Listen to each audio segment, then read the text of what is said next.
உங்களுக்கு தெரியுமா?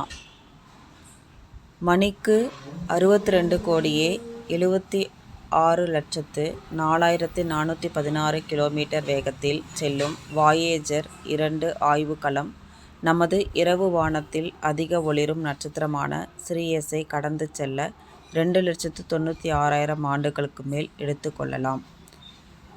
பேரண்டம் விரிவடைவதையும் மற்றும் விரிவடையும் வேகம் அதிகரிப்பதையும் கண்டறிந்ததனால் சவுல் பெர்ல்மட்டர், பிரைன் ஸ்மித் மற்றும் ஆடம் ரைஸ் இந்த 3 அறிவியலாளர்களும் இயற்பியலுக்கான நோபல் பரிசினை பெற்றார்கள்.